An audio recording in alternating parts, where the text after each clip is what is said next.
Une chronique chapitre 5. Fils de Ruben, premier-né d'Israël. Car il était le premier-né, mais, parce qu'il souilla la couche de son père, son droit d'aînesse fut donné au fils de Joseph, fils d'Israël, toutefois Joseph ne dut pas être enregistré dans les généalogies comme premier-né.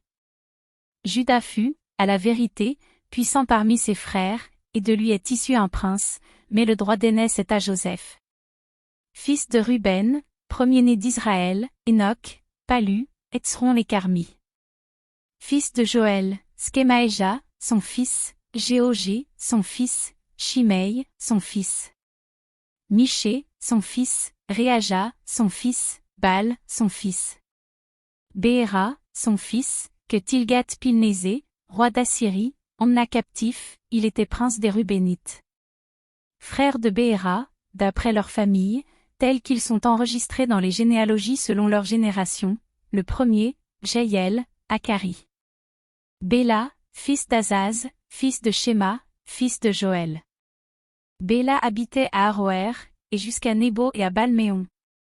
À l'Orient, il habitait jusqu'à l'entrée du désert depuis le fleuve de l'Euphrate, car leurs troupeaux étaient nombreux dans le pays de Galad.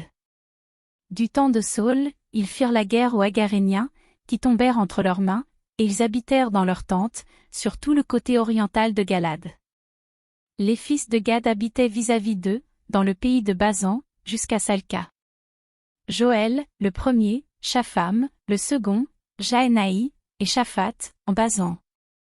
Leurs frères, d'après les maisons de leurs pères, Michaël, Meshulam, Sheba, Joraï, Jaékan, Dia et B, 7.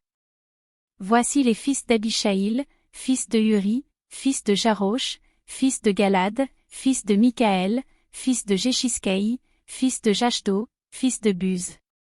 Ashi, fils d'Abdiel, fils de Guni, étaient chefs des maisons de leur père.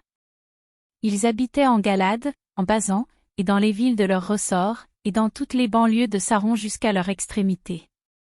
Ils furent tous enregistrés dans les généalogies, du temps de Jotham, roi de Juda, et du temps de Jéroboam, roi d'Israël.